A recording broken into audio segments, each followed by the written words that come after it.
Planning and Preservation, Maryland's Built Environment School. I want to extend a warm welcome to our visitors and returning alumni, and to our faculty, students, and staff. Thank you all for coming tonight. It is my great good pleasure to help kick off the 2018 Colvin Institute Lecture, Women in Real Estate Development. And I want to thank the panel members for being here tonight, and I know that we are all really looking forward to your presentations. The last year has been an exciting one for our school, celebrating our 50th anniversary. We're proud of that history and our school's many accomplishments. Most recently exemplified by the student teams who have made the Final Four in the ULI Hines competition for urban design, getting into that area with over 120 national teams ranking in the top 4. Fantastic. And it's not the first time we've done that. It's the 6th time we've done that in the last 9 times. And even more impressive, we took first place in the HUD Innovation in Affordable Housing competition this year. So fantastic work. And the work of these folks really reflects the inventive and creative spirit and entrepreneurial spirit of our students and of our school. Our students come from all over the U.S. and around the world, bringing with them a wide range of interests and experiences. That diversity is reflected in the quality of these students and our many programs of study. And among these are an exciting group of dual degrees that really make us a leader in delivering interdisciplinary graduate education around the built environment. An important part of our program here at Maryland is the Colvin Institute for Real Estate Development, which helps support the Master of Real Estate Development program and our new undergraduate minor in Real Estate Development, which is the fastest growing minor at the University of Maryland. I want to send a huge thank you to the Colvin family for their continuing and generous support, which makes events like tonight's lecture possible. Our MRED program is unique in that it takes a multidisciplinary and comprehensive approach to real estate development and education, addressing all facets of the industry. We educate our students to develop to the quadruple bottom line, which includes not only the financial bottom line, but more broadly focused on economic viability, environmental respect, social responsibility, and beautiful and sustainable design. Given the events of the last 24 hours and the focus of this evening's lecture on women in real estate development, I just want to take a moment to comment on and to call out President Trump for his shameful behavior in mocking Dr. Blasey Ford in a speech to supporters last evening.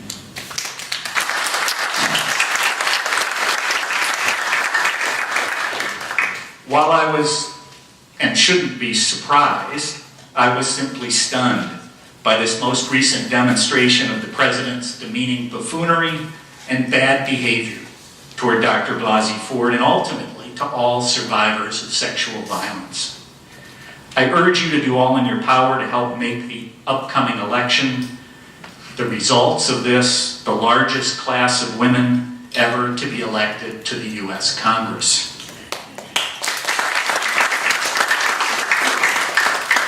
And now that my political comments are done, it is my absolute great pleasure to introduce the director of the MRED program and the Colvin Institute, Professor Maria Day Marshall, who will introduce our amazing panel. Maria.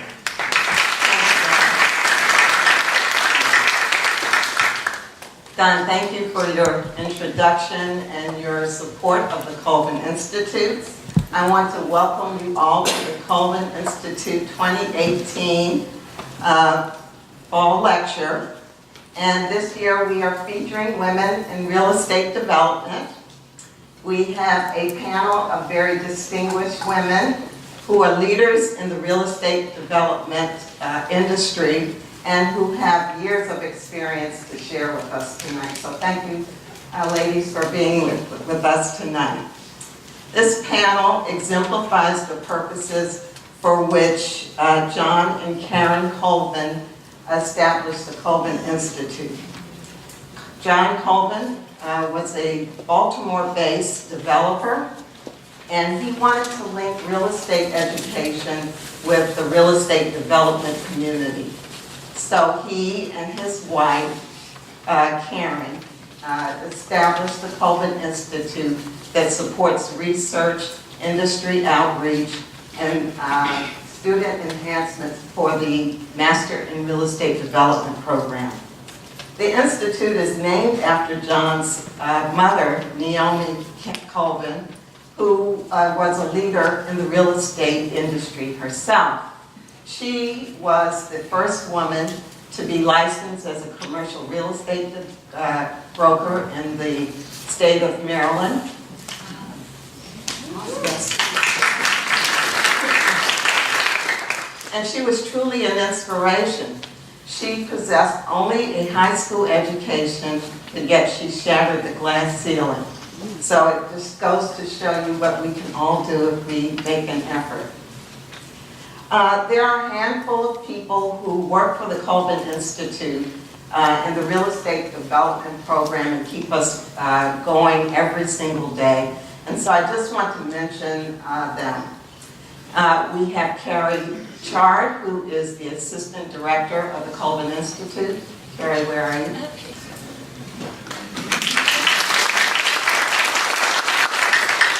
Tanya Bonsall is the Assistant Director and Assistant Professor in the Real Estate Development Program. Tanya. Heidi Bullich, who is Associate Professor and Director of the Minors Program.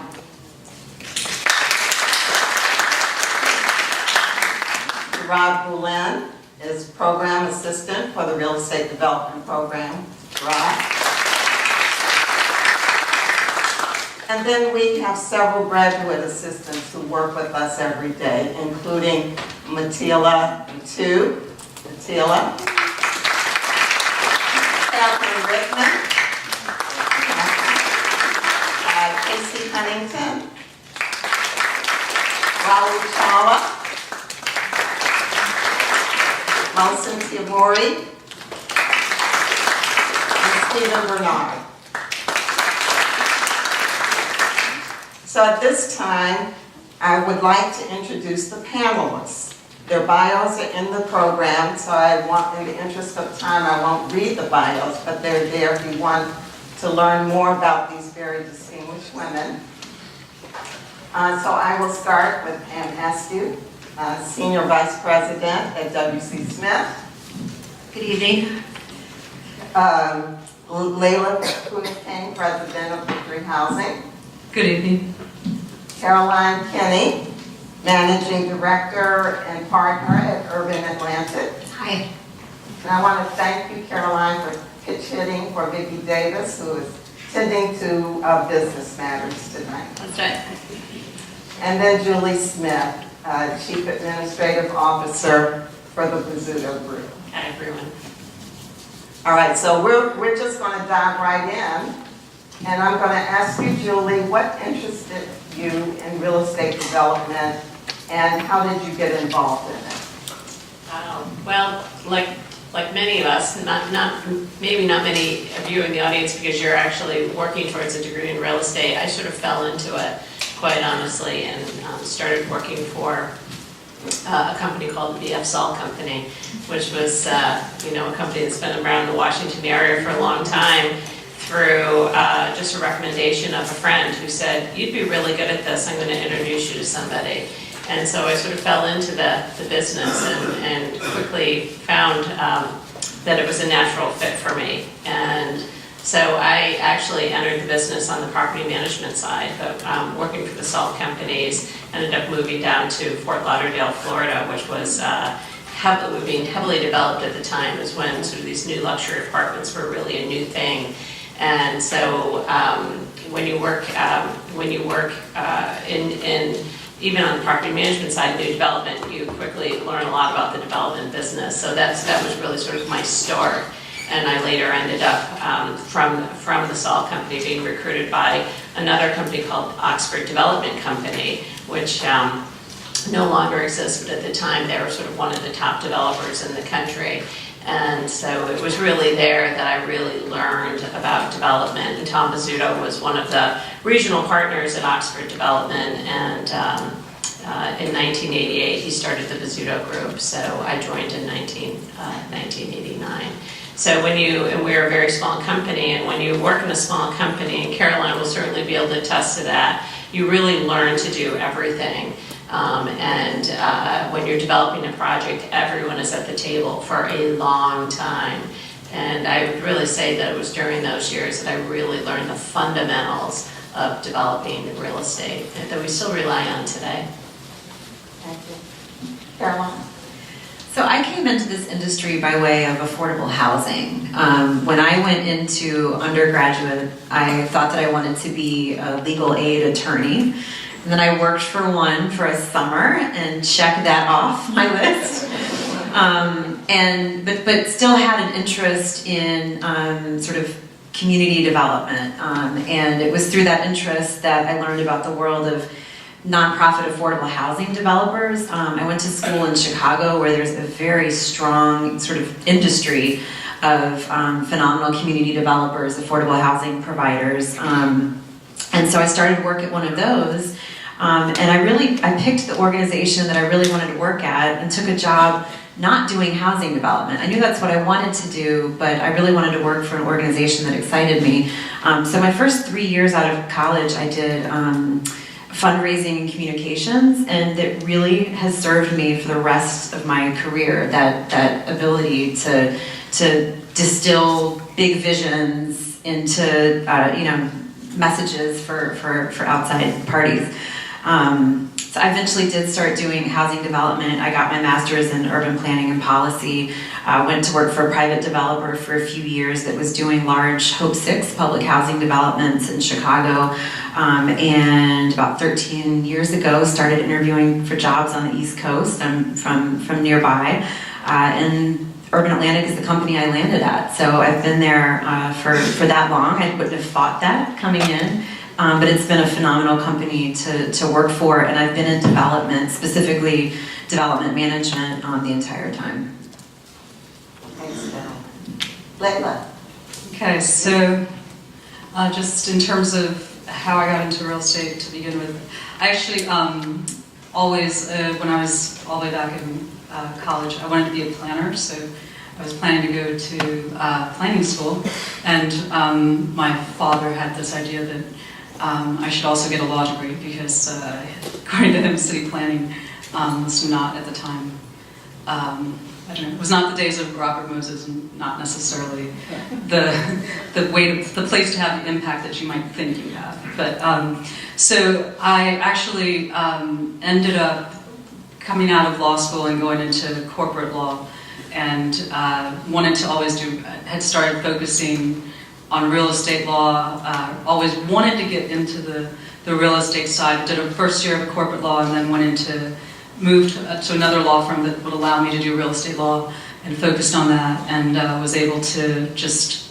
start working on real estate deals as legal counsel for banks, for developers, really focusing there, and then did a stint.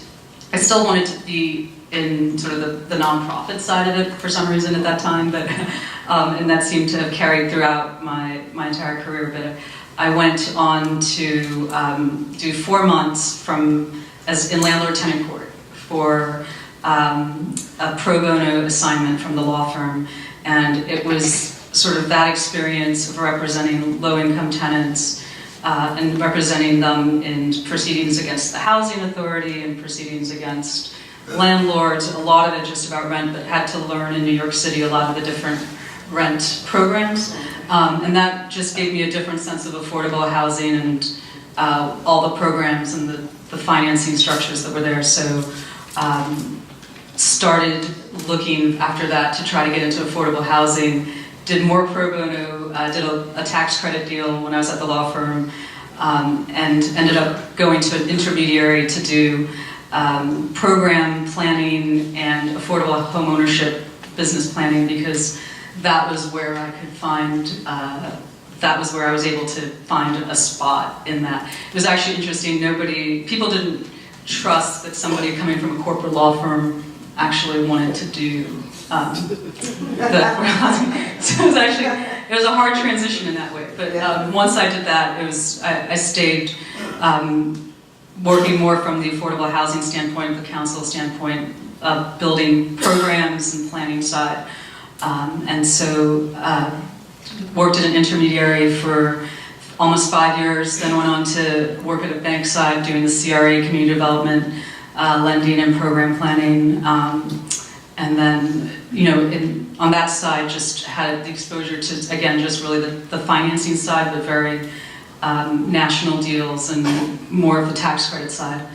And then came to DC and ran the DHCD here. So I feel like I came at it from a very legal planning side and sort of not necessarily always hands on the ground type of perspective, but it was always interesting and always a chance to work with communities across the country.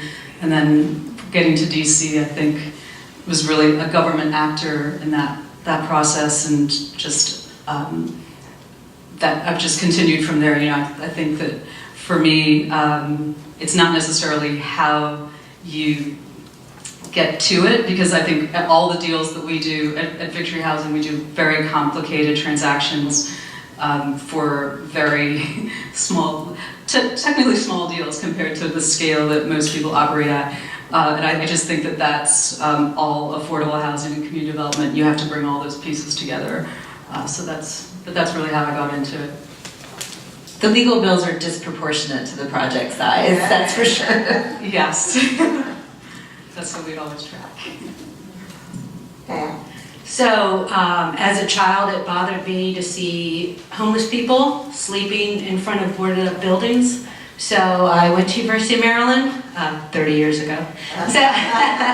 But what I loved about Maryland was its proximity to so many great organizations. So I volunteered at a number of nonprofits because they wouldn't hire me because they didn't have the money to hire me, but I came with a laptop and I knew Excel. And then I got my first paid job at the Enterprise Foundation, where I worked for Jim Rouse and Mrs. Rouse, real estate developers who went on to develop affordable housing throughout the country. And then from there, I got a job with benefits for Mr. Henson at the City of Baltimore, Department of Housing Community Development.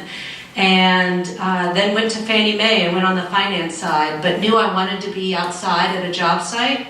So back then, 20 years ago, the only graduate program that did real estate was Johns Hopkins. And I would have preferred this one actually, but in that program I had to do a thesis and I had to take a project from start to finish. And while I was at Fannie Mae, they talked about projects W.C. Smith was doing. So I called Chris Smith and said, could I volunteer there for 6 months, 2 days a week. I worked longer days, Monday, Wednesday, Friday. I went to graduate school at night and I had a baby and it was a little frantic. But I learned what the organization was about and I learned about the people who worked there. I think that's very important, that who you work for and the type of work that they do and how they care for the community. And then when I was done, they wanted to know where I was going. And I said, well, I'm done with my thesis and I gotta go back to work. And so they hired me and I've been there for the past 20 years and I just rose up the ranks and I specifically work on developing affordable housing in the District of Columbia. So we have a lot of students out here who want to know what you look for in a hiring when you hire them, and what skills are key to develop and survive in the real estate development industry. Yeah. So I was the bad child of my family because my brother and sister went to Ivy League schools and I went to a state school, Fear the Turtle. But what I saw in my brother and sister was people came to Yale or Columbia to give them things. And when I went to college 30 years ago, there was no internet, and to register for class at Maryland, you had to stand in line at the Armory, and you had to be resourceful. You had to have initiative, you had to know what you wanted to accomplish, and there are certain traits that you needed. So over time, I've hired people, both Ivy League kids and state school kids, and all kinds. And I think there's certain traits rather than what's on your resume. And I would say integrity is number one in construction. You don't know what's behind those walls, and you have to have integrity. I think in development, you have to know everything. So sometimes you're an accountant, sometimes you're a lawyer playing one on TV, you know what I mean? Sometimes you're an architect. I wish I was Tom for a day. I mean, you have to be a jack of all trades and an effective communicator. So as you said, but I think integrity, resourcefulness, again, not necessarily things they teach you at school. You either have them or you grow to get them. That's right. So you got to be well-rounded and willing to do just about anything. Absolutely. What do you think? I would definitely agree with that. I mean, one of the things I think of is like resilience and persistence. You have to, I always ask people questions, we'll try to get at how long will they stay trying to get something to work before they give up. Just because I think that in real estate, and at least the type of projects that I've always worked with, you've got to double back and troubleshoot and figure it out, and financing changes and recessions happen and all sorts of things. So that I think is really important. I'd also say analytical skills, I think, and that kind of goes to the troubleshooting and the problem solving. I just that ability, and I guess the other thing is curiosity. So it's not only the ability to do it, but the interest and the willingness to do it. So kind of going to the integrity part is like if a problem happens, you want somebody who will raise the problem and make sure that you're aware of it, but who will also work on figuring it out. And that creativity and curiosity that gets to the answer is critical. A couple of things I would add, 'cause I agree with all of that, but specifically in a development management role, one of the things we really look for is somebody who, everybody says self-starter, but that means a lot of different things. And for us, it's, can you demonstrate that you have taken ownership of a process and bird-dogged it to the end like it was your own? So I think that sort of perspective of an owner from the first day you're on the job, that, and it can be something that, I'll give an example today. We're submitting a financing application to the Department of Housing and Community Development on Friday. We've been trying to get one tax certificate out of the Office of Tax and Revenue for a month. And the person, it seems like a small, not glorious task. And the person whose job that was has spent weeks and finally got it today, because she just made it her personal mission that she was going to get that thing. And when those things happen, they feel like enormous victories. That makes sense to develop. It's a big deal to have gotten that certificate off this person's desk. But I need to trust that our team of people, that they're all doing that. That I don't. It's not a point and shoot job. That they know what they need to get done. They're getting it done, and they're just reporting out to me and asking for advice. And I think Julie can probably say more about this, but we were talking a little bit earlier that believing in the mission of the company really matters, because it's hard work and it's a lot of work. So in what I do, specifically managing our public-private projects, there's a ton of community work and a ton of nighttime community work. And there are some weeks where you might be on your third or fourth nighttime meeting of the week, and if you don't believe in what you're doing, I don't think it's a job that's going to bring somebody a lot of fulfillment. And I think that you have to really sell the vision. The way I think of being a developer, it's almost like you're being a maestro.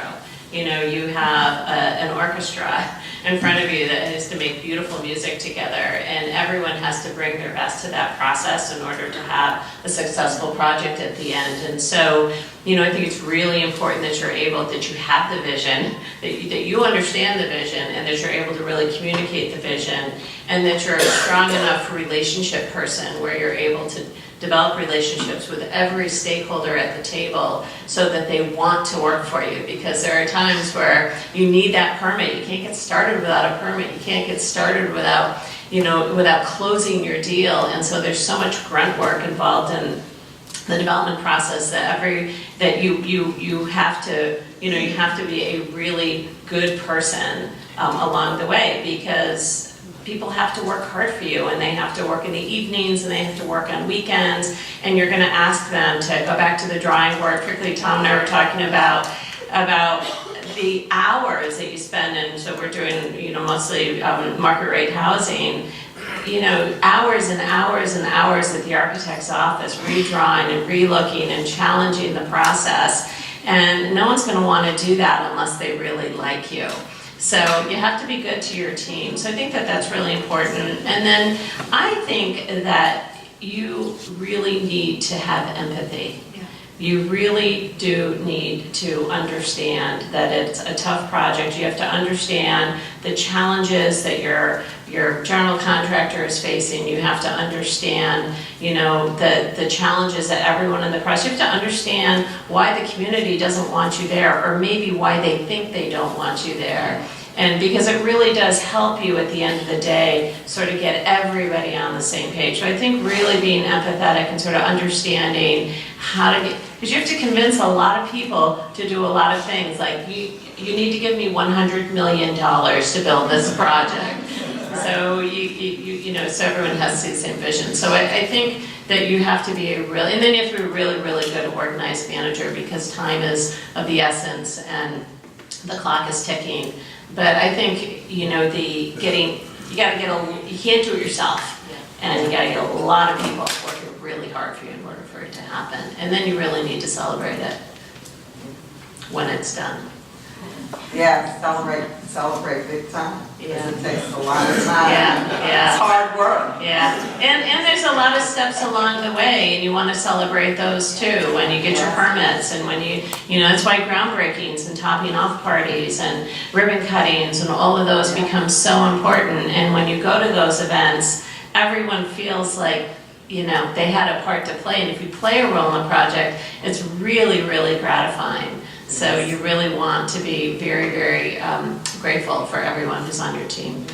Just one word that people sometimes use to describe leadership is the ability to influence. And I think that's a thing that we've also really honed in on our team, because you can be a strong personality, you can be the smartest person in the room, you know, you can be a lot of things, but if you left the room and you weren't able to influence the other people around the table to get you from point A to point B, you know, you might have won the argument, but you didn't get there. So that's something that we think about a lot. And no one wants to work for the smartest person in the room. No. Some people like working for me. I'm never that person. Caroline, was that person you were working with at the DC Department of Finance? Today? No, but we've actually, I have to say, DC is a really great, we're all lucky in this region, that there are very sophisticated, smart people working in all of those agencies. It's not the case across the country. I'm just glad you got what you needed. I used to work for that department many years ago, so. All right. What are the best opportunities in the real estate industry for women and minorities? You want to take that, Layla? Sure. Well, I guess I'd start with it. I would start, one of the opportunities, not necessarily like a job opportunity immediately, but I think I would always say, I tell people, like, informational interviews or anything to get to know people in the business and people in the industry, or like to what they're actually doing, what they're actually like. Those are really important opportunities, and just because also I think over the years it's been a very word of mouth industry in many ways, and so what you learn after a while is that a lot of people talk to people who they know looking for things, and opportunities are often gone before they're really discussed. I'm not sure if I'm, that's just, it's actually been my experience, and I remember this, I think it's changed, maybe changed a little bit since I was coming out of grad school or law school, but I don't know that it's changed as much as it could have.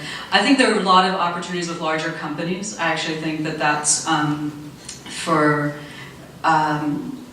for example, like a large law firm, from my experience, or large banks, like places which, or government agencies, places which have more positions, more entry-level positions. I think a lot of times people don't realize that every insurance company has a real estate department, or every bank has a real estate department. Every banks have multiple layers of real estate because they've got the branches, they've got CRA, they've got community development, they've got finance and commercial real estate. There's many levels. So that's, I think, I would really recommend people both do all the information interviews, try to meet people, word of mouth networking, but also really look for those larger companies and businesses as entry points as well. That's just. Yeah, and I think that stepping off from that large organization, you can build relationships within the industry, and then people will value that in the next job. You worked at DEMPED, the district's Department of Planning and Economic Development, and now a private developer wants to hire you because you have relationships within the district. Yeah. I'd also say don't be opposed to volunteering. So if you are younger in your career, I had a paid job, and then I had my nonprofit in my field job. And if you can afford to do that, that's a way you can pick where you want to work. If you're willing to do that for a semester, and then see where that goes to. But I also want to say, we will have developments that take 10 years. So the notion of being someplace for 2 years and then going someplace else for 2 years and then going someplace else for 2 years, you'll never see a project complete. So if you want to go into real estate development, be curious to want to stay long enough to see a project from start to finish. I would just to add there to that, I would say that it's a long road. I now do development directly. I think I'm maybe a little over a year and a half into actually working as a full, actually developer, right? So, but my experience in the real estate industry and with financing and affordable housing, community development was always from the nonprofit intermediary side, finance side, legal, or bank CRA. So it's a long road. So it's not just, you don't have to be a developer the day you walk out of grad school. That's right. Yeah, I think that I think that you can really work in any part of the business. You work in finance, you can work in design, you can work in construction, you can work in actual development, project management. So, particularly today, companies are really focused on diversity, particularly in the real estate community, because it hasn't been diverse. And companies that have diversity within their organizations are producing better results. It's really, there is a case to be made for it. So what I highly recommend is finding the company you want to work for, and then being willing to just get in. And because to me, the people that are best at what they do are utility players. So, some of our best developers came out of the construction industry, but they're really, really good at what they do. So, or they might have come out of finance, or they might have come out of property management, or, you know, you could come at it different ways. And I agree with Pam, you have to really understand so many different facets of the business to be able to really execute. So I think it's really important to find a company where you see several different open runways, and you don't see a lot of these, you know, sort of roadblocks along the way.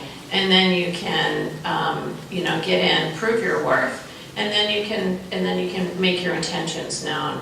But I think that there's a lot of opportunities today, and the key is picking the right firm and just being willing to do whatever you need to do to get started. I think one other opportunity that is specific to women and minorities is if you can get involved in some sort of networking organization that helps you. It helps sort of shrink the industry for you a little bit. So you go into a room, and because so I'll give an example. Julie and I both serve on the steering committee of ULI's Women's Leadership Initiative, and for a lot of women specifically, although we have a lot of men come to our events, but for a lot of women, it helps them. Okay, next time I go to an event, I know 5 people, and I had the chance to volunteer for an event that maybe Julie was chairing. Well, so now I'm right out of school, but I've developed a working relationship with Julie Smith, and she knows that I know how to execute. And so I think that taking advantage of those kinds of organizations really pays off. So I, in my career, had many obstacles to face because I'm a woman and I'm a minority, and I've had to overcome them to get where I am today. I'm just curious to know what kind of obstacles have you faced, and how did you overcome those obstacles? So I have a job site now. I started construction August 7th, and I've had 4 homicides in front of the property. So I work in a neighborhood, and have worked in many neighborhoods where all of the men I work with have been robbed at gunpoint. Surprisingly, I've never had that happen to me. I think there's, if you're working in certain neighborhoods, there may be elements of crime, there may be elements of other hiccups. I know when I work with property managers that are women, I tell them to keep a pair of slacks in their trunk, because if they're wearing a skirt and we're going up on the rooftop, you're going on the rooftop too. And if we're going in the crawl space, you're going in the crawl space too. And if, there's dead animals, then we'll suit up and be ready to go. And I think that's how you set yourself apart, because I've been in crawl spaces where the men wouldn't go. And then I can talk smack afterwards. So, and just as you mentioned, a willingness to do whatever it takes. You have to inspect the plumbing lines or what have you. Construction in general has unique elements. You add an element of crime that may or may not exist in the neighborhoods you serve. If you work in occupied properties, there's residents that are there that you just have to be mindful of, and that the construction workers can't fraternize with the residents. And, I don't think it's any too different from other fields, other than we do have residents to think about. We do have people that are either living there or moving in there, and we want to be mindful of the community that we are redeveloping, developing, or what have you. I absolutely agree with all of that, and I think that there's something that you really want to think about as you work through your careers. And one of the things that can really be helpful is having access to leadership.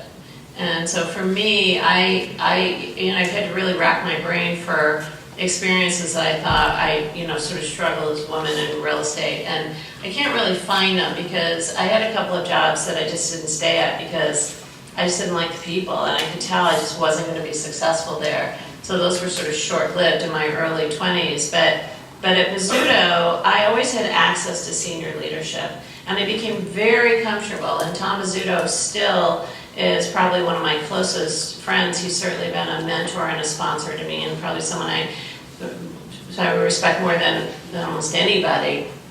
But I was always comfortable with him, so we had a very natural relationship, and he was very helpful to me. The same thing with Rick Mostyn and our other partners. And I was fortunate because I started when the company was very small. And so that was very natural. There weren't that many of us, so having access to senior leadership was pretty easy because they were like right down the hall. It's a little bit harder in larger organizations, and I just read there's a great study that Lean In and leanin.org and McKinsey publishes every year, and it's the state of women in the workplace. And this year they have a particular focus on how minority women are faring in business in general. And one of the biggest deterrents to their success is lack of access to senior leadership, which means lack of access to sponsors, lack of access to mentors that are going to get you noticed. 80% of what happens in your career, or maybe more, happens when you're not in the room. Because you're not in the boardroom when people are talking about you, and they're talking about who's next and who are the high potentials and who could do this job and who's really talented. You're not there. So you need to have someone there who has your back. And that's a really, really important thing. And I have two daughters, one's 23 and one's 21. And the one who's 23, she's just graduated from college, and so she's in the job search. And I keep telling her, it's not enough just to be a hard worker. It's not enough just to put your head down. You have to have people who are willing to advocate on your behalf.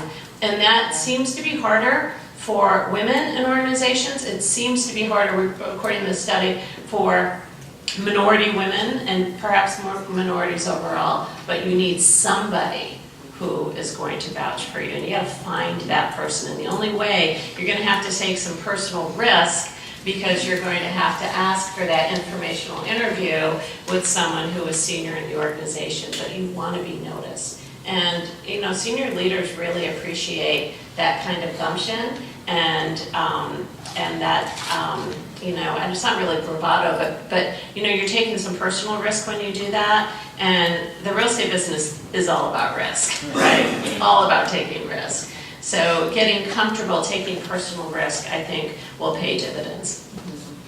Yeah, those relationships are really key. It's all about relationships. The whole real estate business is about relationships. Yeah. I would agree with a lot of that. I mean, I do think when as a minority woman, when you start off, you're not going to have all those relationships. Oftentimes, I mean, I think it's a little different depending on what market you're in. And when I left grad school in law school, I was in New York City. It's a different scale maybe as well. But I think it's important to take risks. It's important to sort of raise your hand for the difficult projects, for the ones that nobody wants, because that's oftentimes when you're very junior. That's sort of how you distinguish yourself, if you're willing to try something or figure it out and solve, just to be that persistent person or the creative person on something. But I would also, I think there's an element to what Julie said. I just think I don't know how to call this out, but there is sometimes you just say no. You have to kind of read the writing on the wall sometimes, and I always thought of it to myself as voting with your feet. So it's like, I remember the experience of wanting to work on the real estate transactions, wanting to have that opportunity. I was a summer associate at a place, trying to really to get, not being offered an assignment, nobody, and so at the end of the day, I was the corporate side, I was doing great, everything was fine, and then one day I just the recruiters called because they hear who's doing what. So I was like, okay, you know what? I'm going to go over here because they'll let me do real estate. And this is, it's those relations. I had relations. So I think it's just people. You just have to be honest about the moment for yourself. When you're looking down the line, right now, it's many years past. It's a different position, but I would just say you have to sometimes, for that personal investment, and just to not waste your time with certain things, and just recognize that it is a business about relationships, and so sometimes there are people who aren't going to open those relationships and that circle up, and then there are other places, and there are a lot of places that have great cultures and that will do that, and you just have to sometimes make those choices. And it's all a referral business. Yeah. Like, everyone gets jobs from referrals. So, Yeah. you, maybe not your first job, but your second, your third job will very likely come from a Absolutely. referral. I think to the point about finding a great champion inside your organization, I think it's really helpful to have champions inside and mentors outside. I can say that at Urban Atlantic, 2 of our 3 principals are women. So there's just no room for any discrimination around women in our company. But one of the really great things about working for a woman where I've got a really very high level of trust and rapport in my relationship with Vicki Davis, she told me very early on, she would give really blunt, helpful feedback that you wouldn't give if you didn't trust someone. So I can remember in that first year, I think I had my first construction project starting, and so I was going to start leading, sort of being the developer at the table at construction meetings. And she said, "You're short, you're blonde, and your voice sounds like Mickey Mouse half the time. Okay? You need to fix that." And I knew that it was in my best interest. I knew that it was in the best interest How do you of fix your height? Well, these are the shortest heels you'll ever see me in because I have a knee injury. But you can lower the register of your voice. And she talked to me a lot about just presence in the room. And I think that having had, again, a relationship where I can get great, frank feedback that I trust is in my best interest has been really huge. And I think another thing to sort of think about at any point in your trajectory is the sooner you can start to hone in on what you really like doing and what you're specifically really good at, I think you're always more successful if you really focus on capitalizing on the things that you're great at. You're always going to have areas of growth, but don't spend 90% of your time focusing on those things that you need to grow in. Really try to capitalize on what you specifically bring to the table, because then you can carve out a niche in your organization that look, she's the person that we go to for X set of things. This is a very unique time in our country where there's so much focus on women issues. How do you deal with sexual harassment issues in the workplace? And how do you think the Me Too movement has affected the real estate development industry? It's a tough question.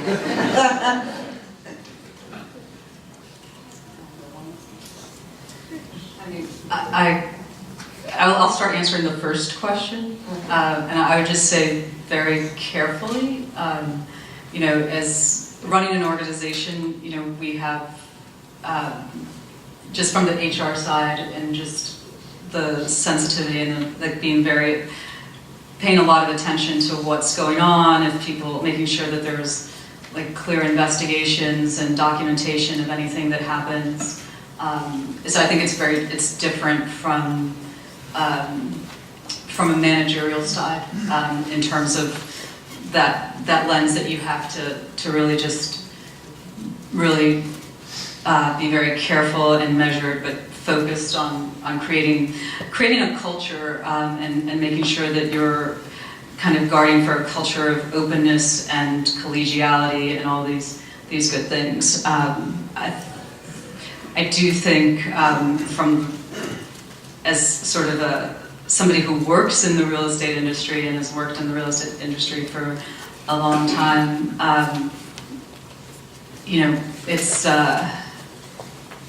it's interesting. I mean, it's a very male-dominated industry. It's oftentimes, you're in meetings where you might be the only woman in the room. And you might be running the meeting. You might be running the meeting. You don't start off running the meetings always, but you might. Yeah, it's just it's a different perspective, and I think I actually feel sometimes I was thinking about that question when you said that. It's just I don't know if I'm in a position to know how it's affected the real estate industry, because I always had a sense that there's sort of like a different conversation happening. You know, it's just I don't know. It's a different. How's it different in real estate? Well, I think in real estate it's different than, it's just simply more men. Like, for example, in the legal profession, like in law school, there's actually, I think my law school, there's like 50% of the class was women. You know, so you just start off in a different place. But I think there's still a lot of businesses that are, predominantly male dominated. I think it's, the events of the last week have been really incredibly interesting and disturbing and emotional on so many different levels. And it's made me think a lot about my own organization. We have 2,700 people in the Bizzuto organization, and so can't see them all every day. But I think the way I see harassment is an abuse of power. And whether it's sexual harassment or whether it's just someone, dominating a meeting, not letting someone get a word in edgewise, not, valuing their opinion, passing over, derogatory comments. It doesn't have to be sexual abuse, but it does start off at conference room tables. It starts off in meetings and interactions, and you've got to keep your ear open for that. And everyone in your organization has to be tuned in to that, because that's how it starts. That's how bullies are. We all encountered bullies in our lives, and it's about power. And sexual harassment is about power. And so that's the way we really focus on it at Bizzuto, that it won't be tolerated, that it will call you out on it. We will hold you accountable for how you treat people on your team, and et cetera, et cetera. So I think that's one, but I think the one thing that I have really taken away over the events of the last several days is how difficult it is to come forward. So if someone comes forward with a complaint, you have no idea how long it took to get there. There's tremendous risk, and particularly if it's an abuse of power, because now you are accusing somebody who was very likely more powerful than you are, and you're not really sure how that's going to shake out. So you have to have a safety net. You have to have very clear processes for how that's going to be dealt with, and so I think companies are really, really thinking about it, and looking at their processes and how we're educating, how we're actually having these conversations. They're very uncomfortable conversations. It's sort of impossible not to be talking about what we've been witnessing, but people are coming at it from very different angles, and so everyone has to have an open mind, because we don't, you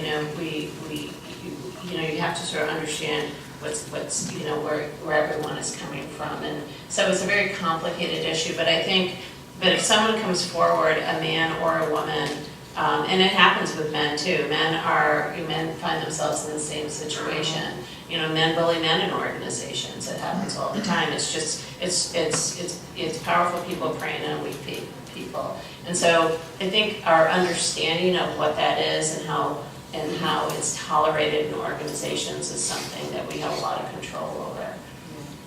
I think it's really important that companies and agencies, or wherever you work, that there is some kind of training. I know when I was at the DC Housing Finance Agency, we had sexual harassment, discrimination training every single year, so that people understood what the repercussions were, what the definition, of those things were, and how to handle them once they happen, once somebody complained about it. So everybody in the agency was aware of what needed to be done in those instances. And I agree, it's incredibly hard for someone to come up and accuse someone of sexual harassment. And I've seen instances where people come up and say, look, this has happened, but please don't say anything to anybody about it. It's very, very difficult. And you know, it's interesting in organizations, and this could quickly turn into an HR discussion, but you know, you sort of see bad behavior tolerated in organizations because people are rainmakers, or they're really, really good at what they do, or they've been in the organization for a long time, or they're really tied into certain relationships. And so, you know, sort of bad behavior of all kinds is tolerated for that. And that really comes down to leadership, where you have to be true to the core values, you know, true, you have to operate with integrity, and you have to be willing to cut that rainmaker loose because they don't fall in line with the values of the organization. Because you're actually doing so much more damage to your organization by letting that person who you don't think you can live without, and then lo and behold, that person leaves, and the lights are still on, you still make money, your projects still get built. And so, you know, that is courage that's required on the part of leaders to do the right thing. Yeah, and I think it's discussed more now, but I think when I was coming up, you didn't talk about it in graduate school because, one, my program was all men, and you know, you didn't talk about it in class. But I think it's important to be respectful, be direct, and have not only those mentors, but those older mentors. Have you gone through something like this? What did you do? What should I do? That you can trust and you can share with. And also within the organization, who can you trust? And maybe you can't trust everyone at your organization to have those intimate conversations. And sometimes it could be something as, you know, I'm spoken to differently than some of the other guys. And that's a nuance. And so, you know, I came from finance that was male and women, you know, male and female. And then to go to a predominantly male culture, I had to rewire to think, okay, let me speak man for a moment, you know what I mean? And it's true. So when I start, you know, when I have my meetings with my CEO and my senior vice president, it's time and money and get to the numbers. And so I know that. And then when it's appropriate and when I feel I want to win the crowd, I'll bring in the emotional story about what have you. But you know what I mean? I have to learn my boss and manage up and understand how to communicate effectively. What do they need to hear to make a decision? But I think it's important to be aware of that dynamic. So if I'm in a construction meeting and my superintendent says something that may be offensive to my architect because of the two different races that they are, I need to hear it right away, I need to address it right away, and then not only address it with the person who said it, but that person's boss, and then HR, and then start a plan to say, I've noticed something, I could be overly sensitive, I'm offended by it, my guess is my architect may also be offended by it, but we can't tolerate this. Yeah, but a lot of it may not be intentional. I mean, we sat around the table of the partners, and I'm in charge of HR position now, so I'm really acutely focused on this. But we were just talking about language that we use, and you get very comfortable with each other, and you know, particularly in heated situations, there's inappropriate language used. It could be really offensive to someone, but they might not say anything. And so we started like throwing all these phrases that we use, and we're like, we gotta get rid of, like that's gone. You can't do that anymore, because that could actually make someone feel really uncomfortable, and we have to be really thoughtful about that. So, you know, just open discussions about cultural awareness and, you know, and sort of educating and just sort of making this a safe thing to talk about in organizations, I think is a really good start, because you know, you're absolutely right. And you know, construction trailers, you know, if it's just a bunch of guys in construction trailers, it could be like a frat, you know, they get really comfortable, and then all of a sudden you have a woman on the team and they're sort of tiptoeing around her, she doesn't want that. So you know, you have to find sort of even ground where everyone is just respectful of everyone else. Well, I think we have time for one more question, then we'll take questions from the audience. But I'm curious to know what your philosophy is about work-life balance. How do you fit it all in? How do you do everything? Take care of the family and do well at work, and or do you think he does do a good job at it? You always feel guilt on either side. Yeah, I think it's bunk. I mean, it's, there's no such thing as work-life balance. I mean, come on, we have all these connected tools, and, now we are so connected that we can just be working all the time, so all the lines have blurred. I think, because of the way the world works today, when I started Pursuit, it was really easy when I had my first daughter.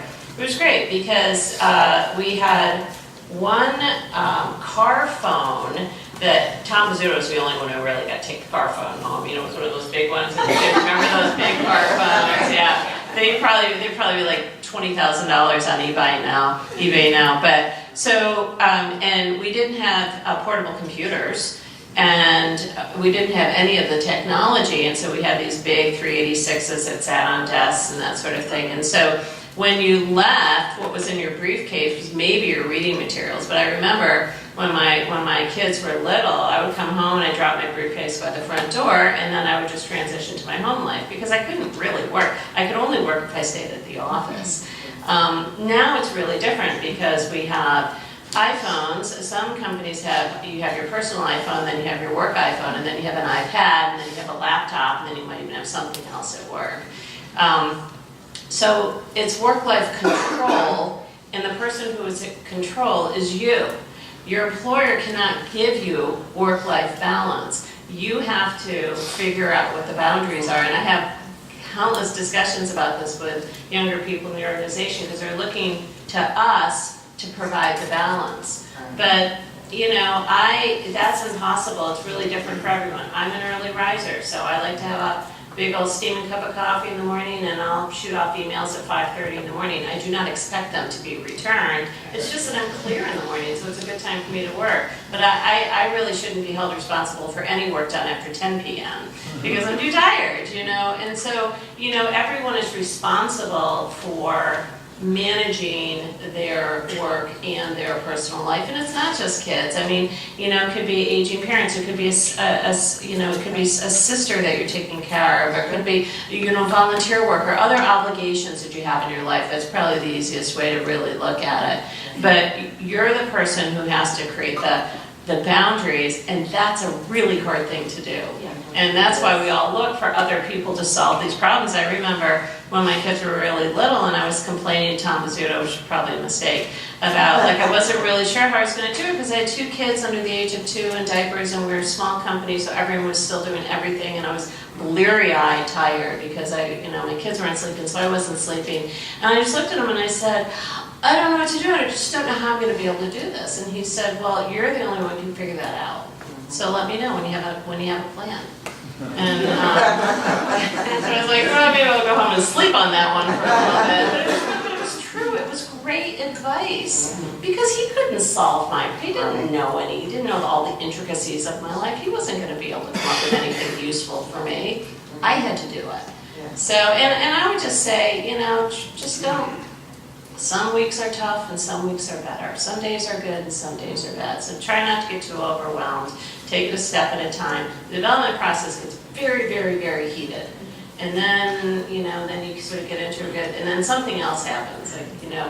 The Urban Atlantic had a big fire last week, and it just completely probably derailed everything that was happening.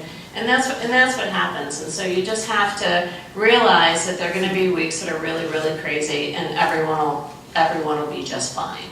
And then when you have a lull in the schedule, take advantage of it, because there'll be you're going to be hitting it hard probably the following week. And that's the business. And if you want certainty in your schedule, don't get in the real estate business. It's the wrong business to be in because you just won't have it, and you'll go crazy.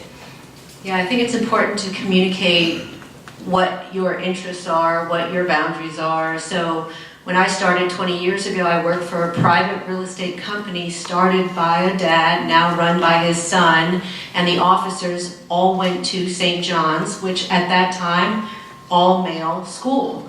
So I was an officer of the company in my 30s. I was the only single parent officer with children. So, and I happened to be a single mother. So most of the male officers had stay-at-home wives. So if I had to leave work because my kid had a fever and is in daycare and you have to get the pick up, I'd bring them back to work and they'd sleep under my desk. And it's actually a time of fondness that my kids now look back at because they love the hot chocolate machine in our office. You know, Nick, you know that machine. But there's also times where I'd have to leave work because my kid couldn't come back to the office. And in the same token, my kids went to all the night meetings at Sheridan Station for, you know, because this was before babysitters and internet, and I had to bring them with a little DVD player, but they got to see what their mom did. So I left at 5:30 because daycare closed at 6:30. I was the first one to drop my kids off and the last one to pick up, and I will forever be guilty about that. But they're healthy and they're alive, and so that's all that's all you can hope for with your kids. But it is a struggle, and so I said, I have to get my kids at daycare. I have to leave this meeting. And at that time, no one could empathize. But now the men are having babies.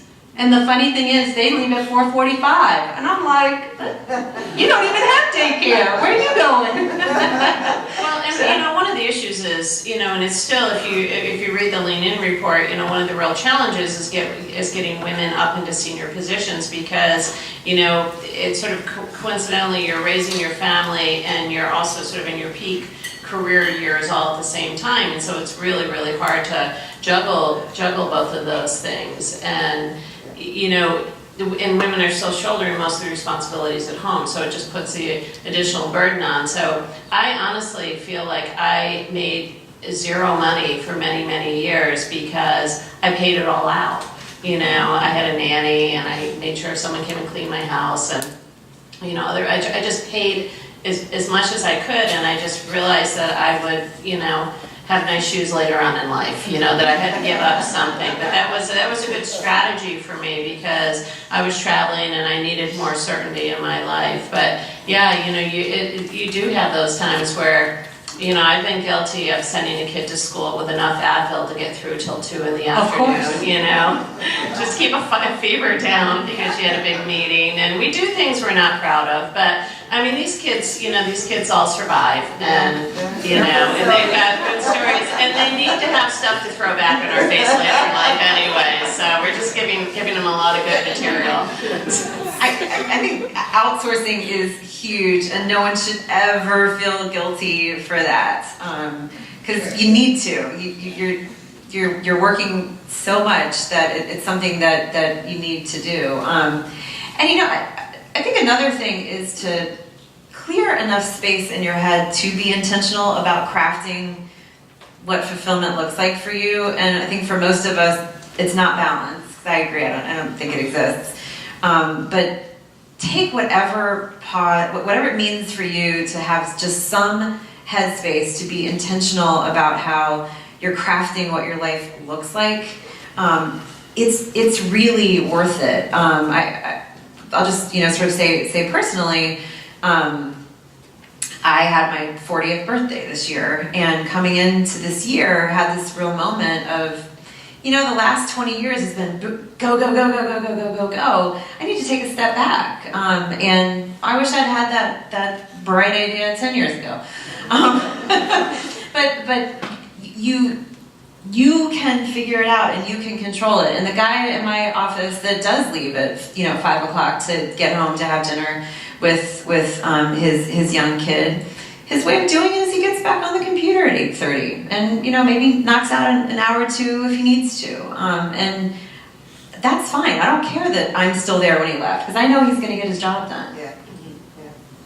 And it's interesting because now there's so much attention paid to having some work-life balance in the workplace. When we started out, there was no such thing.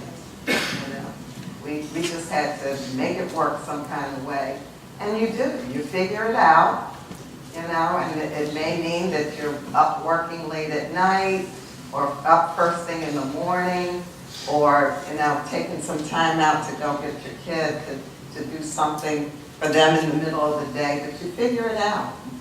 And I think, just some things, traffic is horrible in our area. so probably one of the most stressful things for a mother is driving to daycare and getting stuck on the beltway. There's just nothing more stressful. You throw anything at work, that's the most stressful thing, because they start charging like $10 a minute, you know, and they are on it. I'm sure they probably budget for all that other income in the daycare centers, you know. They're like, oh, she's good for like an extra $100 a month. But that's a horrible feeling, and you're so stressed when you get there and your kids feel it, and it's just awful, and that's, you're like, I can't do this, isn't worth it. And so, but we have technology today. So, you know, we don't have to sit on, we don't always have to be sitting in traffic, and that's what I mean, like letting people craft their schedules so that they can manage their life, because it's true. You know, you can work whenever, people can work 24 hours a day if they wanted to, they can just choose when they work.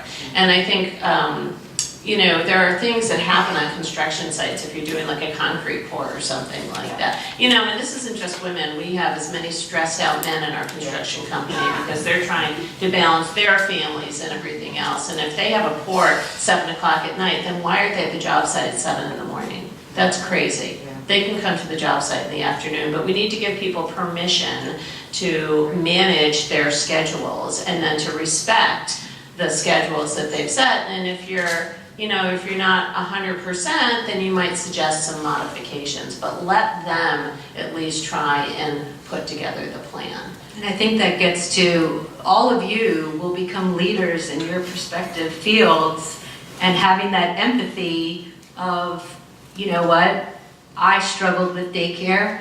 You have soccer, your kid has soccer at 5:40. You need to leave now so your kid can make soccer. And I say that as a supervisor. So when you're supervisors, you're leading by example and understanding that challenge you endured and hoping that you making their lives easier as well.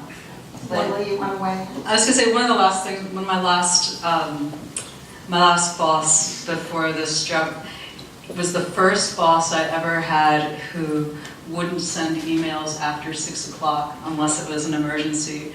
And just to what you were saying, you know, like the difference that made in all of our lives to know that if we got an email from him, it was an emergency, but also, you know, you could catch up, you could do 11 o'clock at night, you could do your own emails as opposed to new work or something, you know. But it's just that power as a supervisor. So that's something like I definitely took with me. And I think the other piece about being respectful of people's time and recognizing that if you go see a soccer game in the afternoon, I do that myself. Like, I make it to my daughter's soccer games, and then I get back on my email. I do, you know, just and have the confidence in your team. Make sure you have the right team, but have the confidence in your team to say, I'm hiring you because I know you can do the work. I know you want to do the work. It's the mission to do the work, and rely on that personal integrity to get the job done. Because at the end of the day, this is not a business of a time from our perspective, it's not a time clock. I think it's different on the construction sites, and I know that that's a different schedule, but it is a more of a 24/7 type of role, and you will have those weeks where you won't have any free time to see your family very much. And as a sort of a joke, I remember they used to say, we had this running, we estimated that you needed 5 layers of redundancy in childcare. Like, and the last layer was the office. Like, but you needed to have like 5 spots or people that you could say, my child needs to be picked up, or the au pair, the nanny, the babysitter, the next door neighbor's babysitter, like whatever it was, the aunt, the uncle. You needed to have the different layers. Yeah. And I still ended up one time in a conference call in the city administrator's office with another agency on a conference call with my sick daughter in the room. I was saying something, and I think somebody on the phone was saying something, and I think I was shaking my head, and my daughter says, "Mommy, why are you shaking your head?" That was interesting, so you have to watch out for that. So, look, we've got a few more minutes left. Why don't we take some questions from the audience? Yes. My question would be about, as like someone who's trying to get into the business near graduation, like it can sometimes feel kind of vanilla when you're sending resumes and cover letters to jobs, or emailing asking to kind of get a meeting. So what would be your advice to kind of set yourself apart and give something that, just when sorting through all those resumes and sorting through all those emails, that you can get picked out to where you can kind of get the opportunity to get your foot in the door and get that opportunity? So I just posted a position 2 months ago and got a flood of resumes. And it was for a very entry-level development associate in affordable housing. I would say maybe 5% gave me a cover letter. So you didn't put, so the 95% didn't. This has changed, it shouldn't have, yes. Right, so 95% didn't make the effort to say, hey, I'm interested in your job. That's all I want in the letter. And then mine was very clear that my industry is affordable housing and that I want someone passionate about affordable housing. 95% of the resumes said nothing about affordable housing. And I hired someone who had no affordable housing experience, but his cover letter expressed an interest. It's a simple sentence that I think people have gotten away from.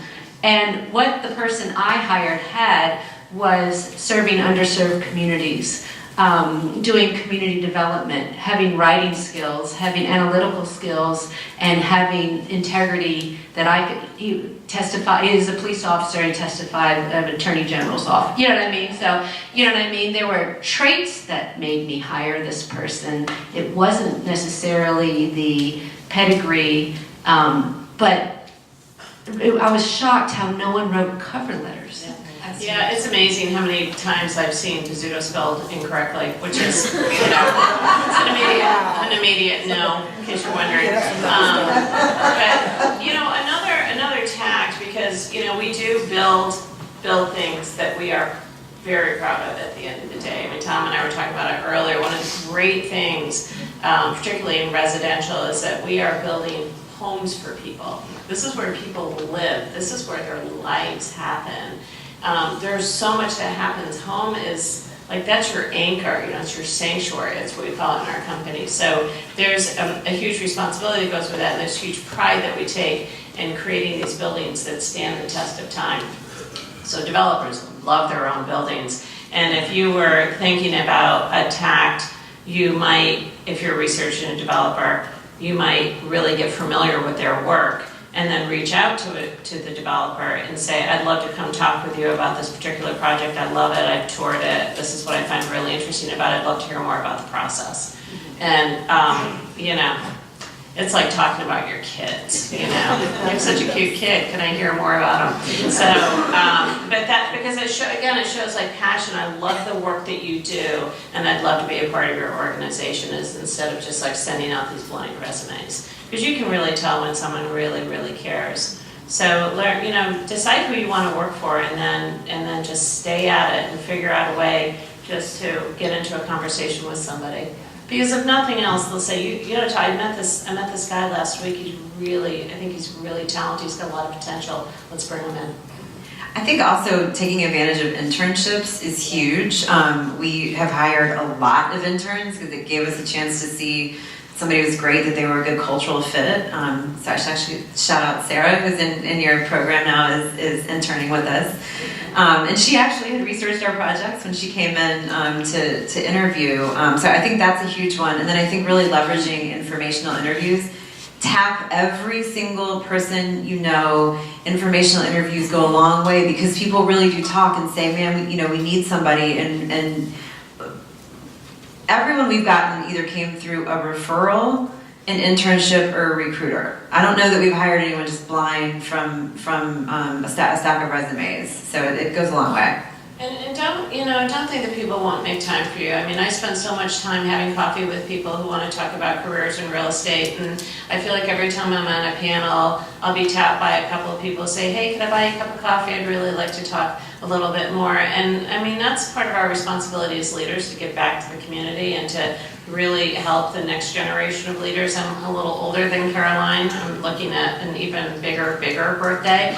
But, so now I feel like it's my job to really think about like the future of leaders, not only at Pizzuto, but in our industry in general. I mean, I've been at Pizzuto, I start my 30th year this month, and I care deeply about the multifamily housing industry, and I want it to continue to be a really important, part of business in this country and other countries. And so we want people who are as passionate about it as we are. Absolutely. And so we're willing to give people time. It's one of the fun parts of the business, getting to do Yeah. coffees like that. No, But if there's no one's going to yell at us, right? But if there's a proposal due Friday, we can't meet with you before Friday. Right. Questions? Yes. You guys are all very accomplished, highly responsible professionals. How do you stay on top of the details, but at the same time keep from losing the big picture in what you're trying to accomplish? So that's actually always been sort of like, I'm definitely more of a dive into the details and weeds person. So I think what my strategy is, I put everything that I'm keeping track of on a, John and team are know this, I put it on a big whiteboard, and I used to do this on my computer, but I just keep it visually present, and I try and make sure that people see, there's sort of a way for people to see what are my priorities and what I'm focused on, and to make sure if I'm missing something that it's up there. But that's kind of my organizational tactic, is to just always have the big picture present, and then just reading articles and all the things that come through from the industry, from different newspapers, different websites, or I don't have only one news source that I go to all the time. I just kind of keep tracking and find the time to read something every day about something, sometimes something different, like something that I had no idea about, but I'm like, can I figure this out or understand what it is, why this is important? So I think a team it's critical that I have someone who focuses on the land development, because I can't know all the utility work that's happening this month, and my project manager may have more of a design background than I do, whereas I may be more numbers. And so a team that complements your strengths and weaknesses, I think, is important. And I think it's okay going into a team saying, you know what, I don't have this, but I have that. But then I think it's important to try to gain that skill so that you become more well-rounded. But I do think it's okay to delegate, and I think it's okay to trust your team members. And when there's someone not working out well, having that discussion that maybe on the next project will modify the team.